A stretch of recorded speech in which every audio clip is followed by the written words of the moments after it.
Wellness Force Radio. Feelings are essential, but they can't dictate our actions. We literally infect each other with our emotions. We came here for a special purpose.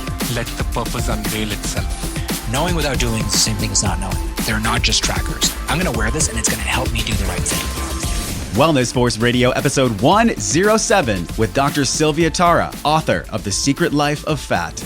In a way, fat is fighting to come back onto us. Fat can even divert blood supply to itself. So when you're losing fat, you're actually remodeling your body, you're remodeling tissues, and that is not an easy process. And in some way, we're kind of still in this vein of we'll do anything to lose our fat. And we spend $60 billion a year fighting fat, which is more than Homeland Security has spent fighting the war on terror for the last few years. And that's an astounding number. That's how much we hate our fat. Women partition more nutrients into fat compared to men. Women preferentially use fat for energy in times of need. So if we're energy depleted, like after sleep or during a really strong bout of exercise, women's body will actually reach for fat for energy, which you think would be this great thing. And during that time, it is a great thing. We're burning off some fat. You know, the issue is for all the other hours of the day, women are storing fat back into fat tissue at 2 to 3 times a higher rate than men are. The good news is that the more you implement a plan, the longer you're on it, it turns into habit and it's not stress anymore.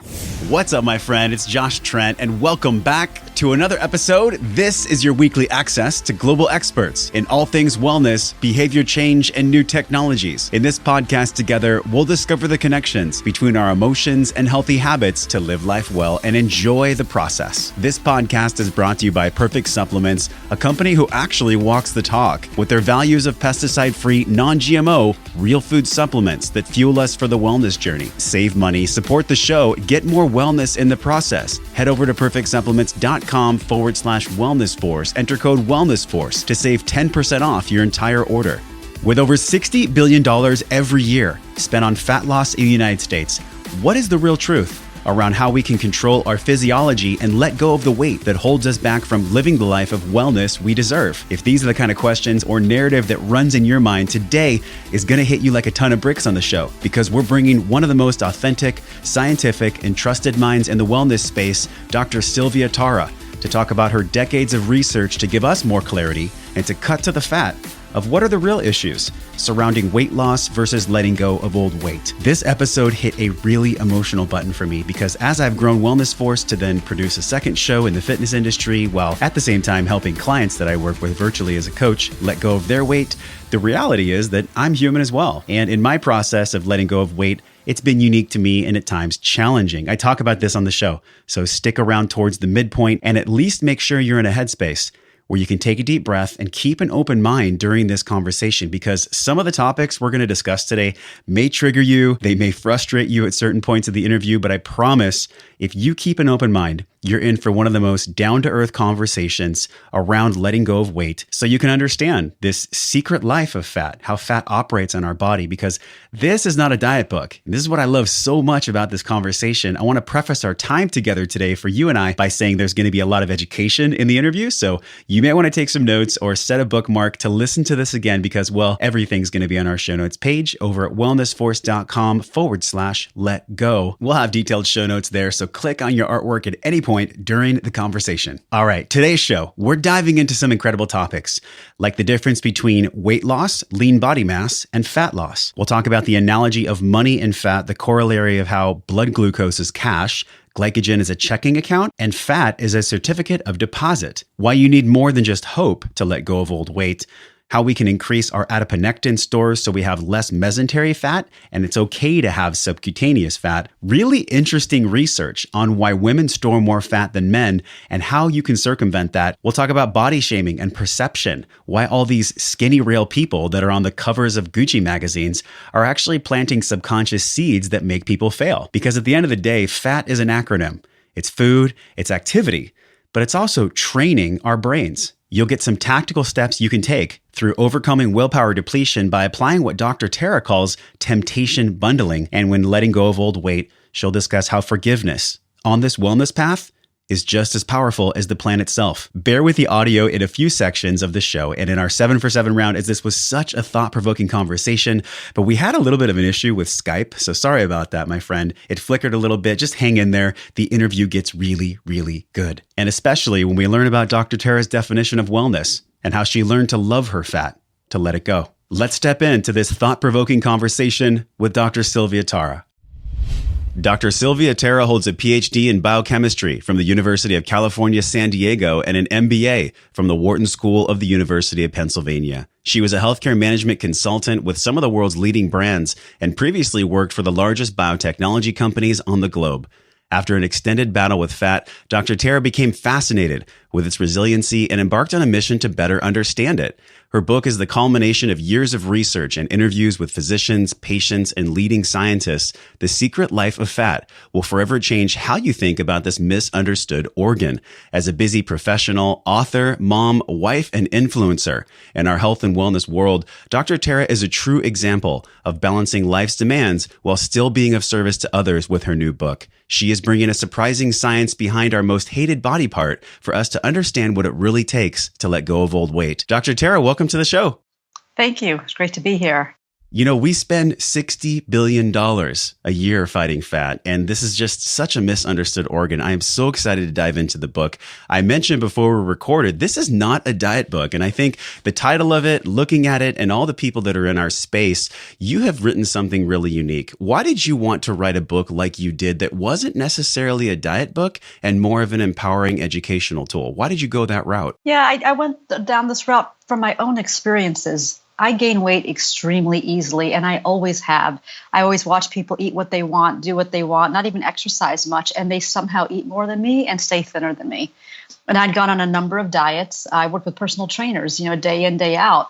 And I think even they were surprised that I had to take much more of a drastic effort than they thought in order to lose weight. And there's that philosophy that you have to eat calories in order to lose weight, and that never held true for me. The only way I'd lose weight is if I drastically cut down my amount of eating. And so I got, so frustrated with this, and I was about to go on yet another diet. And I thought, no, I'm not doing this again. Not unless I understand everything there is to know about fat. My fat acts differently. It's softer. I gain it faster. It doesn't come off as easier. And I'm a scientist by training, a biochemist. And I thought if someone can understand fat, surely I can. So I went down just a mission, a 5-year long of researching everything about fat. I think I read about 1,000 articles out of the scientific literature. I spoke to about 50 thought leaders, scientists around the globe, really, about what they were finding out about fat. And what I found was just so interesting. It was actually astounding. And I thought, I have to tell everybody about this. I got to tell the world about this secret life fat has that nobody ever thinks about. And the book is Secret Life of Fat is exactly that book. And it's such an incredible book. I read it in the course of 2 days this past week. And it's this endocrine organ that's not just made of fat. I want to dive really deep into your chapters. And obviously, it's such a great book. We're just going to hit the tip of the iceberg today. But Barbara Walters is mentioned in your book. I thought this was a powerful way to start the show. She interviewed Newt Gingrich, one of the most fascinating people of 1995. She asked him, what do you least like about yourself? And after a really suspenseful pause, he said, I'm most embarrassed about my weight. And then 2 decades later, she's interviewing Oprah to a similar question. Before I leave this earth, I won't be satisfied until blank. And Oprah answered, I won't be satisfied until I make peace with the whole weight thing. I've got to make peace with it. Why did you put that in your book? I think it sets the tone for how people view fat and the shame that's surrounding fat. Yeah, because I wanted to show that even the most powerful among us, the people you think wouldn't care about something like this, their Achilles heel is their fat. And so these people, Oprah Winfrey, Newt Gingrich, are greatly accomplished in what they do. They've risen to the top. And what really hurts them on the inside, what do they think about the most? What can't they make peace with? It's their fat. And why does fat have such power on us, power on our self-esteem, the way we think about ourselves, just our perception of our day-to-day accomplishments? And it's a real disproportionate amount of importance we put on fat. And I wanted to just then kick that off, the book in that way, to why we should really understand it. And what is fat? When did we start hating our fat? Why did it become this judgment and not just a body part like it is? And then what is fat really? What's it doing in our bodies? And, how do we come to so be bothered by it? And so the chapter kicks off with that historical context of, the world hating fat. And surprisingly enough, we didn't always hate fat. I mean, there was a time in America after the Civil War where fat was cherished. People loved their fat. In fact, the Fat Men's Club opened. It was a prestigious club where men had to be fat enough to join. There were celebrities, and women would pad themselves to look like these certain heavy celebrities. And things started changing really around the 1900s when the economy improved. People could get work and they became more prosperous. And with that, they started having more food, eating a little bit more, and they started gaining weight. And that's when a number of leaders started chiming in. Military leaders said that wasn't good. They need strong, lean bodies for the military. Business leaders wanted agile bodies for their factories. And then even religious leaders said it wasn't pious to be fat. And it caused this echo chamber where people started getting self-conscious about fat all of a sudden. And then that was a great wide opening for businesses to come in and start selling things to get rid of fats. Because, of course, when you have a fearful public, who else could solve the problem except for entrepreneurs and hucksters who are looking to make some money? And then really weird things started coming in. People were very gullible. There was a soap, fat off soap, that was supposed to melt fat under your skin. Cigarettes, they took this angle, you have a lucky cigarette instead of a sweet, and this would help you lose weight. And then even tapeworms were ingested, and they were supposed to siphon off energy so you wouldn't gain. So zany things coming out. And in some way, we're kind of still in this vein of we'll do anything to lose our fat. Those small businesses have now given way to multi-billion-dollar corporations. And we spend $60 billion a year fighting fat, which is more than Homeland Security has spent fighting the war on terror for the last few years. And that's an astounding number. That's how much we hate our fat. That is incredible. I love that you mentioned that. And out of this huge, monstrosity of cash, $60 billion, we're looking at one side of the coin where it's how do we be healthy and have enough fat so we can sustain metabolic activity for women. We'll talk about some of the differences between men and women later in the show, but we do need fat. It's something that even though it's hated on the one side of the coin, it's something we really need. On the other side, you're right. There's a lot of opportunists and entrepreneurs out there that try to take advantage of it. I see these wraps and cellophane and pills and fat burners. There's so many things that people are taking advantage of. And it really hits a chord on my moral heart because it's something that I've gone through in my life. You and I share a similar story. I was 280 pounds at one point in my life. And so that was in my early 20s and going through a lot of cycles of weight gain and then gaining it back and losing it. I found what was really right for me. I found my North Star. How did you find your North Star early in your process? Your mom had something where she couldn't eat full meals. And then later on, which we'll discover in your book, that was something that you repeated as well. What did that look like for you to find that North Star in regards to how you became loving about your fat and not just something where it worked against you? Yeah, so you're right. My mom had this problem where she couldn't really eat late at night. She would eat a breakfast, and yet she wasn't really thin, even though she didn't eat all 3 meals. And I always felt sorry for her. And through my life, I did gain weight easily, but I could ratchet it back. If I cut my calories down, it wasn't too bad. In my youth, I could get it off. After having 2 kids, after launching a career and being really busy and aging, certainly I'm middle-aged now, and all those old tricks didn't work that well anymore. And that's what I had to come to terms with. And then everyone's trying to sell a diet. Like I said, I don't think we're out of this realm where we have, opportunists out of the way. Easy diet books, follow these simple rules. You'll lose 10 pounds in 2 weeks. We're still in that vein. And that's what the secret life of fat is, to understand what is fat. Stop getting out of these siren songs where you're trying to follow and find something easy. Yeah. And so I had gone on a number of these diets. Sometimes I could even gain weight on a diet, if it wasn't quite right for me, because I can't eat as much as what some of these thought leaders or these diet gurus are advertising. So I finally, once I learned about fat, it was actually really empowering. Once I learned about what it's doing, all the tricks that it has to stay on our bodies. Fat can do amazing things. And like you said, it's an endocrine organ, which means it's releasing hormones into our bloodstream that are affecting our behavior. It's affecting our appetite. It's affecting our metabolism. And when we try to lose fat, we lose some of those hormones too, because fat is making them. And what that does is it drives our appetite through the roof. It drives down our metabolism. In a way, fat is fighting to come back onto us. Fat can even divert blood supply to itself. And even from that, you will get fatter. So when you're losing fat, you're actually remodeling your body. You're remodeling tissues. And that is not an easy process. And so having that knowledge really helped me learn that it's all about persistence. And so some of these diets, they're not going to work fast because your body is fighting you back. Your fat is fighting you back. And so also once you've gained weight and you try to lose it, Because that has an effect on your metabolism when you lose fat, you now need fewer calories than before in order to maintain your lower weight. So what that means is somebody who is at 150 pounds, and they've always been at 150 pounds in their adult life, they can eat more than someone who was 170 pounds and lost 20 pounds to get to 150. That person who's lost weight to get to 150 has to eat about 22% fewer calories to maintain that weight than someone who's never been heavy to begin with, who was always at that target weight. And so this is really important because a lot of us and a lot of diet books will claim that, well, you can stay on this diet for a few months, you'll lose weight, and then you can go back to normal, but you can never really go back to normal. Someone who's lost weight always has to stay at fewer calories, work harder at it than someone who's never gained weight. So persistence is key. Don't pick a diet just for 6 months. Pick one for forever, because that effect that I just mentioned, the lowering of metabolism, it might be permanent. It's been studied for up to 6 years, and they found that it lasts for some people for that long. But then I've spoken to people who, for even longer, they're having that same effect. They can't eat as much as they did, as compared to other people who are at that weight naturally. So pick something that works. And what I finally did is I kept a spreadsheet, really detailed spreadsheet of what I was eating, what time I was eating, and did I lose weight or not on that. And I started finding that restricting my time of eating actually helped a lot. So if I stopped eating after 3 o'clock or so, I could bust through really stubborn fat. I could lose like half a pound a day. And then certain foods would make my fat stickier, like white bread. For whatever reason, white bread, if I even have one slice of it, I will not lose any weight. But whole wheat bread is fine. I can lose weight on whole wheat bread. And there's excellent research I talk about in the Secret Life of Fat, where it's at Weizmann Institute in Israel. They actually studied a number of people, and they looked at their blood sugar response after they ate various foods.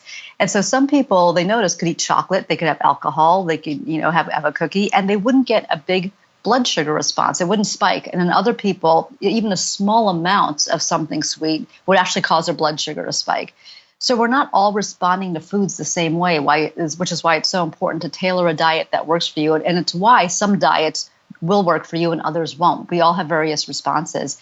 And I think that's where the dieting world will probably go into in the long run, is tailoring diets that work rather than this one size fits all that helps sell a lot of diet books but doesn't really work well for everybody. Such a good point. I mean, it sells books, it sells product, but like you mentioned, everyone has a unique response in their metabolism based on so many different factors. I mean, genetics are the way we store fat, subcutaneous or visceral or mesentery. I love the analogy you made in the book of money and fat. You talked about glucose is cash, glycogen is a checking account, and fat is a certificate of deposit. Can you make that contrast between how we store money in our bank and how fat's stored on the body? Sure. So we have different forms of energy in our body, and fat is really just one. We have glucose, which is when we eat, a lot of our food is turned into glucose eventually, and that's kind of like cash. So it's floating around your body. It's always available. When you lift a finger, you type, whatever, we're using glucose. We're burning through that. And then there's a different form of energy called glycogen. And what that is essentially glucose strung together in chains, and it's stored in your liver and stored in your muscle cells. And it's like a checking account. It's not as easy to get through as a glucose in your blood, but if you need it, if you're going on a quick, sprint to your next meeting or something, you can get into your glucose and use that. And then there's fat, and fat is like a long-term storage of energy. So it's like a certificate of deposit where it's not as easy to get to. It holds back a little bit. And it's when your body really it's gone through its glucose, it's gone through much of its glycogen. Now it's going to tap into fat. And so fat is completely different. It's not glucose. It's not glucose strung in chains like glycogen. It's these long chain molecules of carbon atoms really strung together. And it goes through a different cycle. And so, if you could think of it like that, when we're just every day kind of, minute to minute usage, we're using our glucose, we get into glycogen at times of early depletion, and it takes much more to get into your fat. And fat, in itself is a storage of calories. The molecule is certainly a storage of calories. It's stored in fat cells, and then fat cells is stored as fat tissue. And then fat tissue collectively throughout our body actually functions like an organ, meaning that it's self-contained and it has vital functions. And one of those is to release hormones. It makes unique hormones that it releases into our body that has vast effects on a number of things: our brain, our bones, our immune systems, our reproductive systems, and our psychology.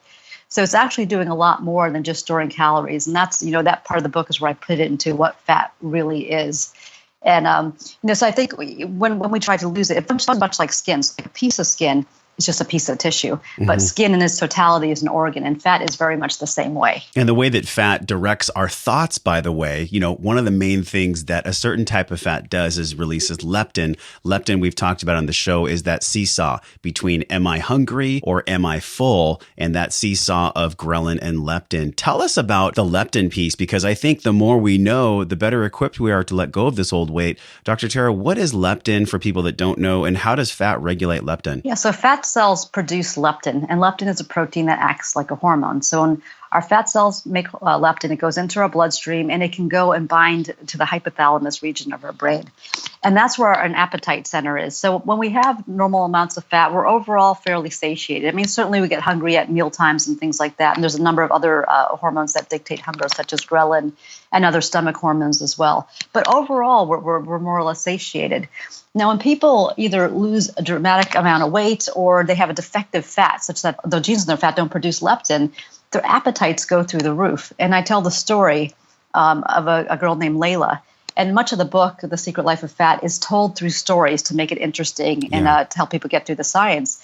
And, this girl, Layla, since she was born, really, as a toddler, she could not stop eating. And her parents tried to regulate it. She got to 8 years old. She was 200 pounds. They tried locking cabinets. They tried keeping her away from food. Nothing would work. She would dig through the trash to eat food. That's right. She would look for food anywhere. She broke into a locked freezer to eat raw frozen fish at one point, and just a pathological drive to eat. And she'd seen a number of nutritionists, doctors. I mean, she got blamed for it. Her parents got blamed. At one time, they put her in the hospital even to control her eating. And even though they controlled her eating, she actually continued to gain weight, just more slowly than she did in her regular life. And finally, she was sent to an academic center to a scientist who was thought to be very creative, about solving problems. And he finally did some tests on her, and then they noticed she had a defect in the gene for leptin. So she wasn't making functional leptin. She had defective fat, essentially.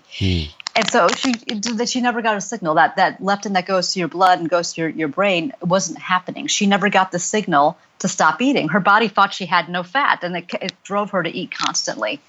And so that, eventually she was able to get leptin, that was made and have it injected, and dramatic results. I mean, really very quickly she started losing weight.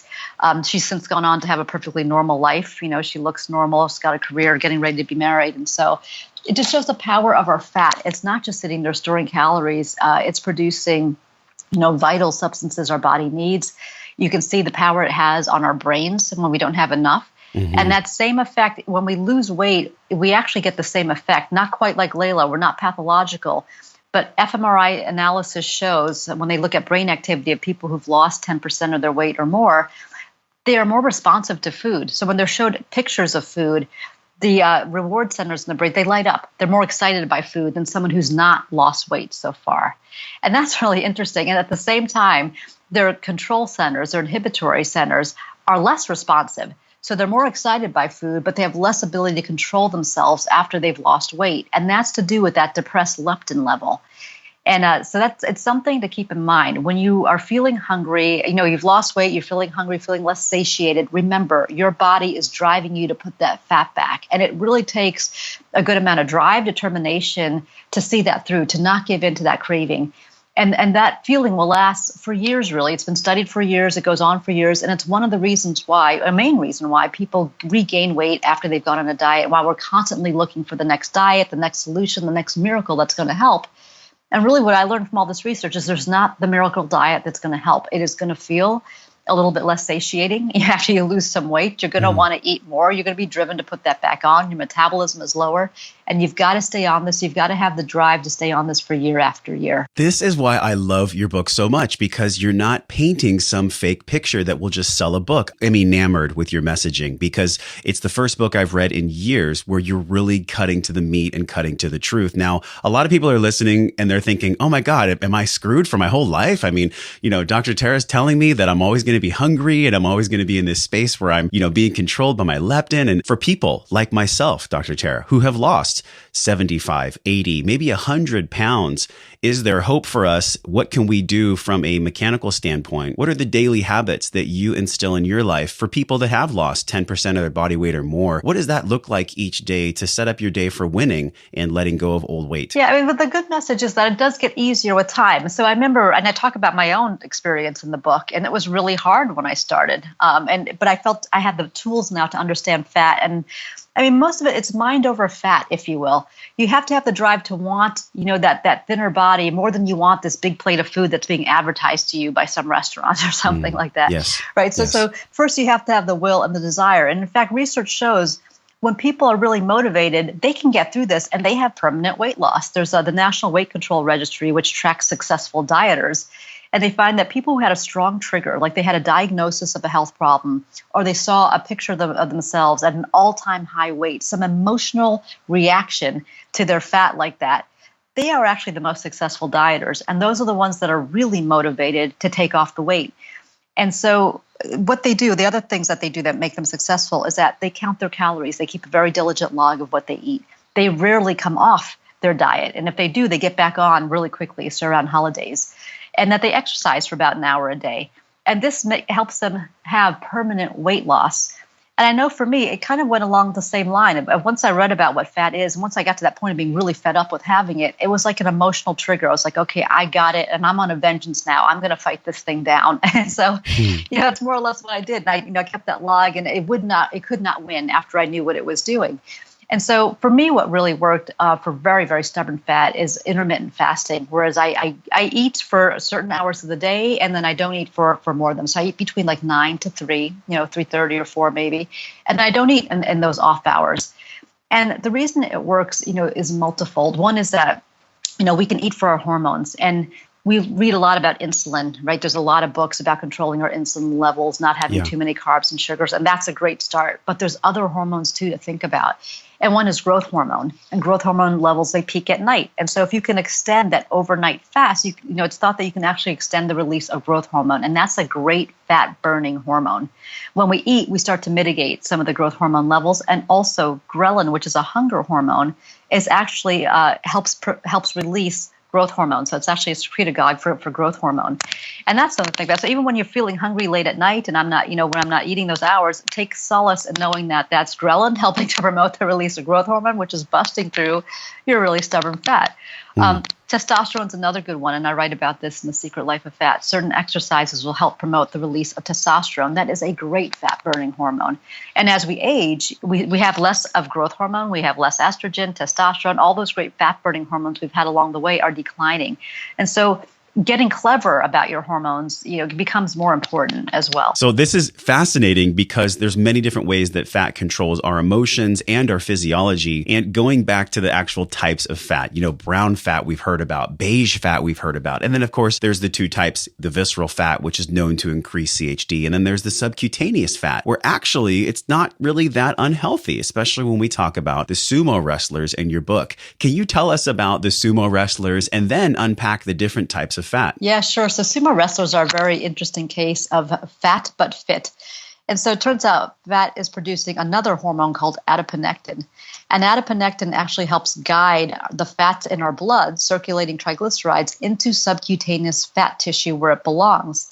And so I'll say a little bit about the different types of fat because this is important to the story, is that we have, subcutaneous fat, which is that fat that's right underneath our skin. And that's a healthy deposit of fat. That's where fat should be when we have it. Now, like I said, fat cells produce another hormone called adiponectin, and adiponectin helps guide triglycerides out of the blood into subcutaneous fat. It also helps reduce visceral fat. And so exercise helps promote the release of adiponectin from fat cells. And because these sumo wrestlers are exercising, for so long, 6 to 7 hours a day, they have very high levels of adiponectin, and they're keeping their blood pretty clear of triglycerides, and they're also reducing their visceral fat. And so metabolically, they're quite healthy, surprisingly.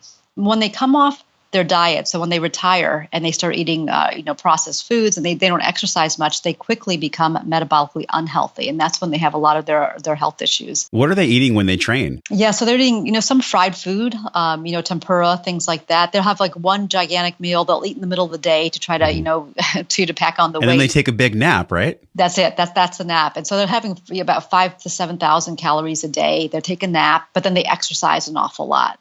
Okay. And so it is healthier food. It's not as much processed food. It's not junk food.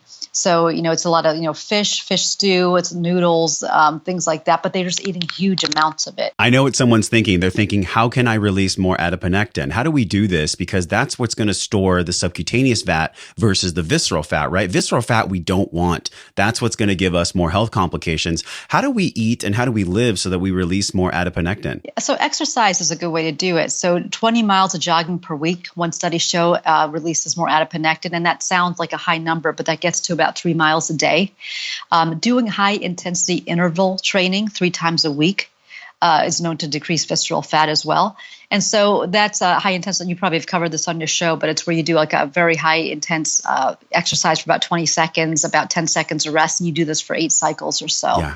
And I use it, and I agree, it busts through stubborn fat like crazy. And so that's a really good one. Now, you do that fasted just for your particular lifestyle. You do a fasted HIIT session during the day, correct? That's right. And I've learned that really, if you have a plateau, whenever I've plateaued, that has always worked to take it right down. And so, like I said, I do intermittent fasting, so I don't eat after 3 o'clock or so. And then I'll exercise, sometime in the night. And then I actually get quite tired after I do this, and I go right to bed, so it doesn't provoke that urge to eat. Also, if I do HIIT or exercise early in the day, I notice I'm hungry all day. So exercising at night for me is a great way. You go into bed soon afterward, and then you don't have those cravings to eat anymore. That is a great point, because you're unique in the way that you have your physical habits, just like you have your eating habits. And I think all of us are on this journey to figure out how we're going to live life well. And so with obese people, eating significantly less, a lot of studies show that people don't eat a lot of food when they're obese. It's that their body is set up so that they're insulin resistant. So even if they are eating 1,200 calories, there's actually a few stories in your book where people are eating, very few calories, but the weight's not coming off. Why is that? Can you unpack one of those stories that you wrote about in your book? Yeah, there's all kinds of ways we get fat. And that's another part of this book. The whole middle section's about, people think it's sloth and gluttony, but there's not. Actually, genetics plays a huge role in how we store fat. Our age does. Like I said, we have our fat-busting hormones decline with age. Gender, women are predisposed. They have biochemical pathways that preferentially pack fat compared to men. And then even viruses and bacteria have a role in how much fat we store. And so depending on these reasons of why you're getting fat, you could actually be eating not that many calories and storing more fat. And of course, you hear this from women all the time, that they eat a fraction of what their husbands or men in their lives eat, and yet they're fatter. And women, to tell that story, a little bit more detail, we are predisposed to pack on fat. So there's something called nutrient partitioning, where some part of the nutrition we eat gets partitioned into fat versus muscle versus bone versus other areas. Women partition more nutrients into fat compared to men. So again, if you think of it like money, it's like a 401k. There's some part of what we're taking in that's going into this 401k plan, call it fat, right? And women are storing more of their nutrition into this 401k compared to men. So, whatever's left is what the rest of your body has to deal with. The other thing is that women preferentially use fat for energy in times of need. So if we're energy depleted, like after sleep or during a really strong bout of exercise, women's body will actually reach for fat for energy, which you think would be this great thing. And during that time, it is a great thing. We're burning off some fat. The issue is for all the other hours of the day, women are storing fat back into fat tissue at 2 to 3 times a higher rate than men are. So our bodies are very efficient with fat. And then not only that, but after we do, say, a strong bout of exercise, we have a higher spike in ghrelin, which is a hormone that comes from our stomach that's associated with hunger. And so we tend to compensate more after exercise than men do. And even after we eat, after that bout of exercise, our ghrelin levels remain 25% higher than men. So we have a longer term reaction to exercise than men do. And so The one good side of all of this is that, women tend to be metabolically more healthy than men. We put more into subcutaneous fat than men do. And so because we're so efficient at storing fat, we have less of it circulating around in our bloodstream. We have less of it actually going to visceral fat for most of our lives. Men tend to have more visceral fat, more heart disease, more of those metabolic issues. So although we have more fat, in a way, like I said before, if you put it in your subcutaneous deposits, you're actually healthier. And there's even genes that have been discovered now, in men and women, and one in men called IRS1, where if men have a certain variant of this gene, they're actually heavier, but they're healthier because they have more subcutaneous fat. And there's other men who had a different variant, and they were thinner, but they had more visceral fat and more circulating triglycerides. And so, just because we have more fat, I know we have to look at all these images of bikini models and, other models, but, just keep in mind, we're designed to have a little bit more fat, and it's not necessarily a bad thing for women. Dr. Tara, you bring up such salient points because I hear you talking about how people's body and the way they store fat is unique to them. And there's so many things that go into that, whether it is, genetics or their microbiome, there's all these different things. But yet in our society, and specifically in the fitness industry, there is a model that everyone is supposed to, quote, quote, look like. And it's just absolutely not true. You talk about realistic lifestyle solutions in your book and understanding that, hey, it's okay that you don't look the way that society is wanting you to look because everyone is unique. And I want to circle back to when you talked about how women have more ghrelin after their workouts. Women are hungrier after they work out. And I think I've heard that when I used to train clients in the gym. A lot of this is around mindset as well. Because if we're feeling stressed or uncertain, there's a beautiful quote in your book that I love that applies to both women and men. You wrote, if we feel uncertainty in our daily lives, whether over a medical test, job offer, family situation, the lingering doubt depletes our willpower. Starting a weight management plan during uncertainty makes it difficult to persevere. It's possible to ease the stress if you can before starting a serious attempt to change your lifestyle, then do so. Successful weight management requires the ability to take challenges in stride and maintain your diet and exercise plan. So knowing this quote is absolutely true, how do we mitigate stress? How do we set ourselves up for success, whether we're a man or a woman, and step into this mental commitment of letting go of this weight? Yeah, and I have a whole chapter just on the psychology of losing weight, because in the end, that's one of the biggest tools we have to really fight. I wish that in all my research, I discovered some magical thing that we could take or eat or do that was going to melt everything. And I think there are things on the horizon that look good, but they're years away. So right now, what we do have, we have exercise, we have what we eat, and we have our mental willpower. And you can think of it with this acronym of FAT. It's food, it's activity, and it's training your brain to stay on this for a long time, whatever plan you pick. And it has to be a plan that works for you in multiple ways. Your body responds to it.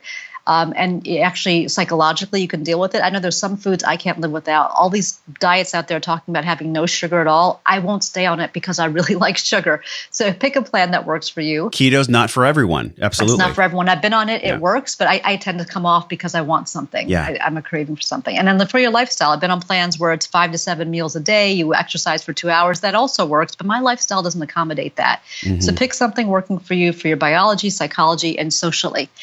And then really, you have to get into the mindset. And again, going back to that research that shows when people have a really strong trigger, that forces them to want to take their weight loss seriously, they're able to get through anything. They're able to get through the stress. They're able to get through the feeling of deprivation. So there are better times versus worse times to start a diet. And, research shows when people have a lot of stress, their willpower is depleted.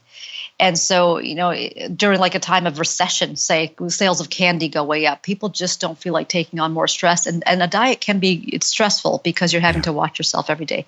The good news is that the more you implement a plan, the longer you're on it, it turns into habit and it's not stress anymore. Yeah. So they did one experiment where they had people, they paid them to go to the gym 8 times a month. And another group, and after this period was over, I think it was about a month, then they didn't pay anyone after that period anymore. And they noticed that people who had gone regularly actually tended to go more frequently to the gym afterward compared to those who didn't.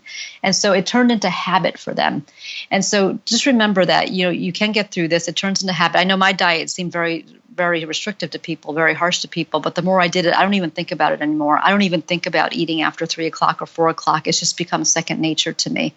So that's the good news. And there's other tricks I talk about, like temptation bundling, where if there's something you don't want to do, like go to the gym, there was another study where they had people bring juicy audio novels to the gym, and people who could have that only at the gym tended to go to the gym more often than those who were able to read their novels or listen to their novels any other time. And so pair like an unwanted activity with a want activity, and that'll help you go more. It'll drive you more to it, and then it will turn into habit too after a while. Let's talk more about that. I love this temptation bundling. This is talk about juicy. This is really juicy. There's also an opposite way where you could set up an account online. I think you actually link this in your book, and you could have money in an account that friends share, and you're all working towards a weight loss goal. And if you don't reach your goal, if you're not having your benchmarks completed, it'll donate money to a charity that you don't like. So if you're a Republican or you're a Democrat, it'll donate money to the other party. Is that also part of temptation bundling? That is. It's carrot and stick. So it's called stick.com is the website, and they have a plan like that where it helps you on your long-term goals. And so you can do either positive, where if you lose the weight, you can donate to a charity you like, or it'll save your money in some other deposit. Or like an anti-charity, like you said, where if you don't achieve your goal, it'll donate to something you really don't like. And so that's supposed to be a way to help you keep on. The other thing that you can do is really you have to take breaks during a diet. So we all go off for diet sometime, and there's something called dichotomous thinking, whereas sometimes when people go off their diet just for a day, they feel like a failure. So it's akin to the thinking of, well, if I didn't get an A in this class, if I got any other grade, then I failed. And it's a very binary way of thinking. And women in particular are prone to this way of thinking. And so, willpower is very much like a muscle. The more we use it, it does get depleted after a while. And there's some research done on hospital workers when they're told not to wash their hands constantly all day. And they find that later in their shifts, they stop washing it. They just get tired of doing this. But if they take longer breaks during the day, they'll continue to wash their hands throughout the day.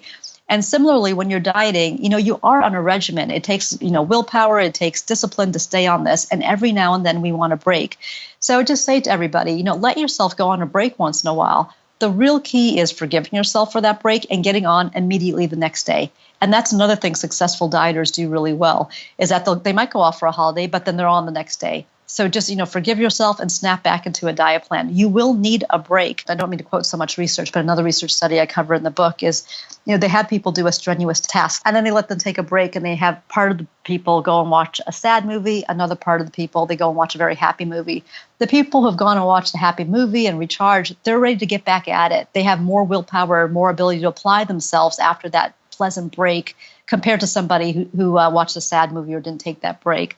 So, figure out, it doesn't always have to be food your reward. It can be other things too. I mean, sometimes I'll go shopping or something like that when I need a little bit of happiness or that injection of reward. And other times, like, Friday nights or after a long week of working, sure, I'll have wine and I'll have something good after in my non-eating hours.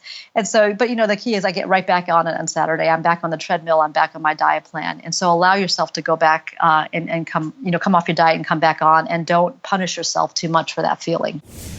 It is no surprise if we're on point in taking care of our emotional health, it makes it so much easier to let go of old weight and have more energy throughout the day. But believe me when I say it's hard to treat other people well and think good thoughts if we're walking around hangry. One of the best ways to support our body's energy systems and help cure that satiety and satiation, aka hangry, is to add in collagen to your waters, shakes, and foods. Over the past year, I've been using powdered collagen from Perfect Supplements in my morning coffees, waters, and post-workout shakes to get some organic proteins I can feel good about eating. By now, healthy cows eat grass, and these sick cows from CAFOs eat corn. So beyond the healing powers of collagen for digestion and joint health, this 100% pasture-raised organic hydrolyzed collagen has 20 grams of protein in 2 scoops, which helps curb appetite and increase satiety and satiation from ethical harvesting you can actually feel good about. Collagen from grass-fed cows has 5 times as much omega-3s and twice as much CLA as found in grain-fed beef. And best of all, you can sleep well at night knowing you're supporting the change we need for this broken food system. Get a box of single-serve packets for on-the-go grass-fed collagen, or purchase it as part of the Wellness Force discounted bundle by clicking over to perfectsupplements.com/Wellness Force, and be sure to enter code Wellness Force to save 10% off your already discounted package. I'm so glad you said that, because the shame spiral is real. We've had many behavioral psychologists talk about shame spiral versus self-love, giving yourself compassion, giving yourself that breath, that space to understand, hey, it's okay. I'm a human being. I do not have to be perfect 24/7. Even what I'm hearing from you in your own life and doing, decades of research, understanding how we let go of fat. How does self-love come into this? How does giving ourselves forgiveness, but knowing not to get ourselves completely off the mark, what does that look like for people to move forward towards their goals, giving themselves love, not going into the shame spiral? It's really important. And when I talk to some doctors who actually run obesity clinics, this is one of the most important things. And when I talk to their patients too, and they say this is what actually makes the program work, is, they'll go and have ice cream or something like that. But if the doc who's working with them is like, okay, you had ice cream, it's okay, we come off every now and then, it actually helps them want to stay on the diet. It's that kind of self-love of knowing that one transgression doesn't mean that you have to give up the whole diet, and it doesn't mean that you failed completely. And even talking to personal trainers who I've interviewed in this book too, they do a lot of coaching around, for women in particular. Women tend to shame themselves more after going off a diet. They tend to think of it as failure. So they're associating more emotions around food than men are. One trainer I talked to said, like, her guys, they say, I had a beer, and so what? I had a beer, and they just get back on their diet. And women tend to be more self-punishing.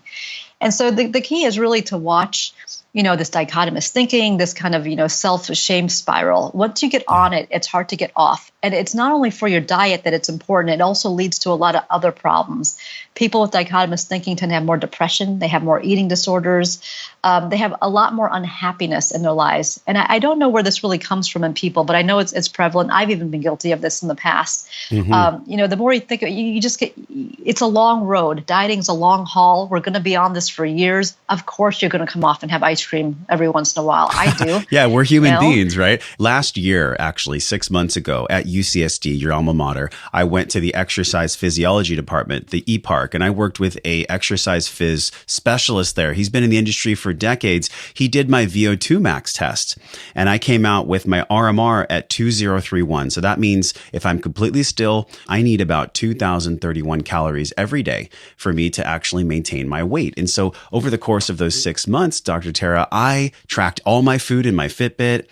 I tracked everything I was doing as far as exercise and calories out, so that almost every single day I was between 750 and 1,000 calories in deficit. But yet the scale and the fat did not move. And I was knocking my head against the wall. What can I do? What can I do? So I went down this chain of figuring out my microbiome. I checked for dysbiosis. I did a blood test with Wellness FX. And I really just tried to understand as much about my body as I could. And then I realized what was going on in my life. It was stress. If I was constantly in this state of stress, growing Wellness Force and interviewing people and just doing what I love, I had to figure out a way to let go of the stress and trust the process. How did you balance trusting the process for you to let go of your path? And does what I told you make sense about on the paper, I should have been losing weight, but in real life, I wasn't? I think that's everyone's story. I can't tell you how many times I've had that experience where I've tried really hard. I've put everything into a diet, and week after week, it's just sitting there plateauing. And I think, we don't really get away from stress. I mean, just sitting in traffic these days, you can get really stressed out. And so I know people talk about stress a lot. It is important to try to manage. I mean, one thing you can do is get adequate sleep, even if you are in a stressful situation. That actually helps, mitigate your leptin levels, your ghrelin levels, cortisol levels, a whole bunch of things. So sleep is really important. The other thing is just kind of work around. If you are in a stressful situation, it might not be the best time to take on a diet. But once you're in it, I think, if you turn things into habit, you can maintain through that stressful situation a little bit easier. But the other part is it is trusting the process. And I think after I learned about how resistant fat is, all the tricks it's got, it can't sustain forever, right? Yeah. You have to be, you're in for the long haul. It's going to take a long time. Your body doesn't really want to change. The upside of that is now that I've lost weight, my body doesn't really want to gain weight either. So when I come off every now and then, I'm not gaining. Like, your body likes to stay homeostatic. It likes to stay at that same level all the time. So stay on it. But when you get to a plateau, I'm impatient. I don't like plateaus. So when I notice it, I ratchet up. And that's when I'll cut my calories a little further. I'll watch what I eat. Again, tracking your food will help you really figure out what's making you gain versus lose. And there's some things that they shouldn't make me gain, but they do. And other things that I shouldn't be able to eat. Everyone tells me this is terrible, yet I don't gain weight. Yeah. Salads in the middle of the day for lunch, works really well. Works better than a sandwich or pasta or anything else. So just go back to those things that really have helped you over time. Control your eating window. The longer fasting period you have works. I increased my fasting period when I was really trying to lose weight. Even when I wasn't trying so hard, later on, my body would still lose weight. So 6 months after I thought my diet was done, all of a sudden a few pounds would disappear. And I think that's a testament to your body just wants to hold on. It doesn't want to change. But if you keep at it a long time, it eventually has to adjust to the new reality. I want to talk about something as we wrap up the show here. There is one piece that I think a lot of people are feeling as they listen to this conversation, and it's, how bad do I really want this? Because the reality of all the things that go into the years it takes for us to gain weight and to put on that fat, it's going to take a significant amount of time to take it off. And in that space, there's going to have to be habitual lifestyle patterns that are put down, that are reinforced. Gretchen Rubin, someone we had on the show about 6 months ago, talked about self-monitoring tools. And I know that in your research and in writing the book, that was one of the top habits that people really felt helped them along the way. I mean, this battle is not easy all the time, and self-monitoring tools like logging with a Fitbit. And that's actually what I do with my clients using Nudge Coach. We use wearable technology so that people get better results because we're actually seeing how we're showing up every day. Do you still use any kind of tracker for your activity or your food? How do you track your activity and food now? So right now it's become almost automatic. I don't have to track so much, but I have noticed when I stop tracking for a long period of time, I start to gain weight a little bit. It starts to creep back. And it's because food tastes really good. We have moments of weakness where we want to go after something. Yeah. So really, I don't stop tracking for more than about 6 to 8 weeks, and I'll go back to tracking again. So I do it intermittently, if you will. I do that part of it. And so I think you bring up an important point is that, how badly do you want it? And that's why the research shows when people have a trigger, right, that emotional trigger, like a diagnosis, or they've seen a reflection themselves, or they've gotten to an all-time high weight, they really want it. They really want to get this thing under control. They don't want to have this issue anymore. Yeah. And so I think you have to assess that for yourself, because if you don't really want it, chances are you're going to come off that diet, because any diet is hard to do. I won't lie. I won't be like one of these people that says my diet's really easy, and if you just buy my book and get on my program, you'll lose weight. I'll admit dieting is hard, and it's a long-term commitment, and you have to fight a lot of urges to stay on it. So, make that decision for yourself. Another thing you can do is that, you can be fit but fat. I talk about this. If you don't want to lose a lot of weight, just work at trying to get it out of your visceral area. And again, I think not eating at night, doing exercise, right, that'll help deplete it out of your visceral area. But you really have to monitor that. And that's hard to do too. I mean, that takes computer imaging to monitor. But, you can't get that test for yourself to see if you're successful in that way. I find that's too hard. It's easier actually to just lose weight, I find. And so for me, I wanted it, and the rewards have been good. And that's another thing to think about, is that it might be hard to go through and stay on for a while, but when you come out the other end, it's not that hard anymore. And what you gain in return is, one, control on your life. This thing that you thought you couldn't control was out of control. It just made you sad and depressed all the time. It's now completely under control. And that's a great feeling. Going in and buying clothing in the size that you want to, have it in, that's a good feeling too. And when you hear people who've gone through this and transformed themselves, I mean, the benefits on the other side to them are just enormous. And so it's worth going through, but go through it at a time that's right for you, and know that it's going to take a really long-term commitment and effort. But if you do, it becomes easier with time, and that's the most important thing. After 6 to 8 weeks, it'll start to become a little bit automatic, and you'll start to see some rewards. I love that you mentioned that, because if someone's closing their eyes and creating this new reality where they're that smaller size, it's the love. It's the love of themselves. And it's the excitement of the new goal that's going to pull them through some of those roadblocks and hurdles, because as you'd mentioned, it's not easy. Dr. Tara, this is the last part of the show. This is 7 really fast questions for 7 answers. Are you ready? Okay. Don't sound too excited. We know this ability to live life well, which I believe is wellness. It has something to do with falling in love with the process and reflecting on how much we love ourselves.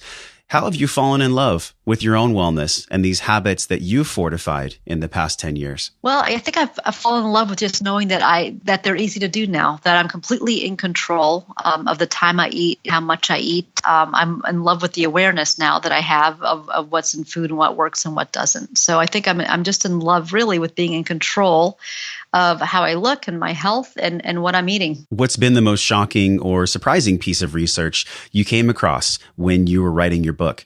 That fat can control our mind. I think that was really surprising. It affects appetite and it affects how we think about food, that we get more obsessive about food depending on what our fat is doing in our body. That fat has a life of its own and a mind of its own. Oh, it's almost like a spin doctor. Now, Byron Katie has written a powerful book called Love What Is, and she talks about doing the work for our emotional health. What do you believe doing the work is for those of us that have lost 10% of our body weight or more? What does that work look like for us in a few sentences? It looks like staying on the program, even though it feels hard and you feel tired of doing it. And the work looks like to indulge once in a while without falling off the wagon and, just coming back onto your plan the day after. A lot of what you talk about in the book is outsmarting the fat. Someone that's going through that resentment stage, maybe they're angry or just really frustrated with their fat. Do you have any advice or solace you can offer to people that are angry at their fat? In other words, what helped you not become eaten up by resentment towards your fat? I use that resentment, and that's the advice I would get. Anger is a very strong emotion. And I think what helped fuel me through this is I had a lot of anger and vengeance towards my fat. I realized it was taking control of me versus the other way around. So use it. Use those emotions that are even thought to be negative emotions and direct them in a way that you will win in the end. I mean, when I get angry at something, I don't lose. And when I got angry at my fat, there was no way it could ever win. And so use it. Use it to your advantage. Now, when you wrote the book, you talked about leptin replacement therapy. Will this ever be available in the United States? What is leptin replacement therapy and what needs to happen for that to be viable? Yeah, so leptin replacement therapy is actually injections of exogenous leptin people could get. So as I said, when we lose fat, we lose leptin, and that makes us hungrier. It lowers our metabolism. And there's some research going on about in that state when people have lost weight, can you inject leptin back in? And what happens and what they find is that their appetite is is more stable and their metabolism actually goes up again. And so it's in research now. I think it's probably a good 10 years before something like that is available. But it is one of the most promising treatments out there, I think, for people to help them maintain a weight loss. So you definitely don't recommend that people take any leptin over the counter if they just want to have that more full signal in their system? I don't know that it works. Does it work if you actually ingest it through your stomach? I don't know that a protein like that could last through stomach acids, et cetera. I think it's more of an injected type of drug that it would have to be. And it would have to go through years of trials and approvals before it came out. But I think to me, that sounded like one of the most hopeful approaches out there. Okay. So if someone's trying to sell you, for the audience member listening, if someone's trying to sell you leptin, let's not go there. How important is friends when we look at social groups and environment with parents? Is that something that can make or break a plan? I think so. I think a lot of the group things like, working out together or even just sharing on social media what you're going through, I think that support is really helpful because sometimes we have to do things that are very different than people immediately around us to accomplish this plan. And I think if you can reach out and get support, that's good. At the same time, there's a lot of advice out there. So something like skipping dinner, I can't tell you how much, anger that provoked in certain people who thought that was a form of self-loathing or, starving myself. But truly, I know this works for me. I'm not starving. I'm still not skinny. I've lost weight, but I'm not underweight.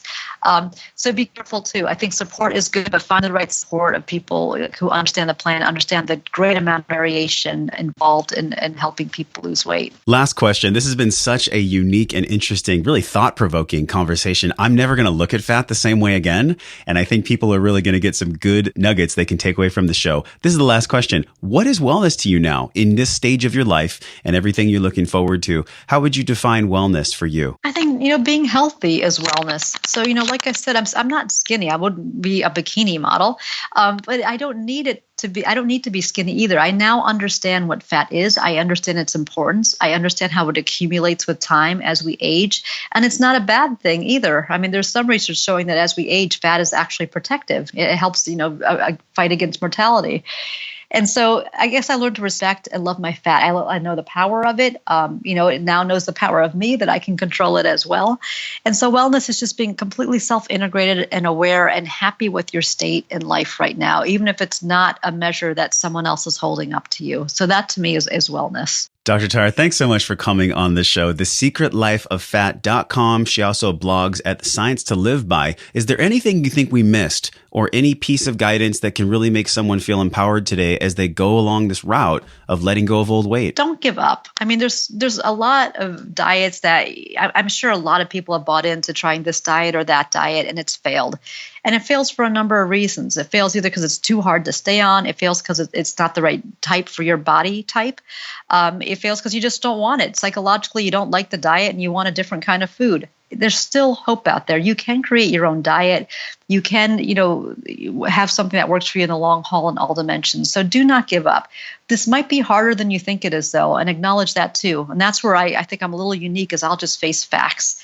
And again, it's my scientific, background. I'll be able to just face facts and take it on. So, it might require more drastic measures than what someone thinks. It doesn't mean you can't do it. You absolutely can do it. And when you do, and you come out the other side, you'll be happier and feeling more in control at the end. What I've loved most about our conversation today is you combine real science and data with what actually your experience was, giving people hope and empowerment rather than just selling books based on facts and figures and excited emotions. So thank you so much for what you do in this wellness industry, and we really appreciate you spending time with us. Great. Thank you. It was terrific to be here. Hey, my friend, thank you for hanging out and growing with me on today's show. Remember to hit subscribe and share this podcast with someone you care about that gets to hear this message. And if today's guest sparks something in you, leave us a 5-star review on iTunes for the podcast by just quickly tapping on your show artwork on your iPhone. Hit the link in purple that says review this podcast. It helps the show reach more conscious people like yourself and attracts world-class guests. So let them hear your voice. For all the downloads, videos, links, giveaways, and free resources mentioned on the episode that support you to live life well, go to wellnessforce.com/radio. And while you're at my house on the web, join the free Wellness Force newsletter on that page, because I want to send you 4 free guides around staying healthy with your training and your travel. And if you're ready to take inspired action, don't let this conversation stop here. Join a group of people who care about what you do over at the Wellness Force Community Facebook page. Just search Wellness Force Community on Facebook. This is where we talk about the things that really matter. We share our wins, inspirations, and our struggles, and so much more. Tap the show artwork on your iPhone, hit the purple link that says join the Facebook group, and I will welcome you at the door. Okay, now you get to go out into your world and create impact for the people you care about and be a positive force of wellness in their lives. So until I see you again real soon next week, I'm wishing you love and wellness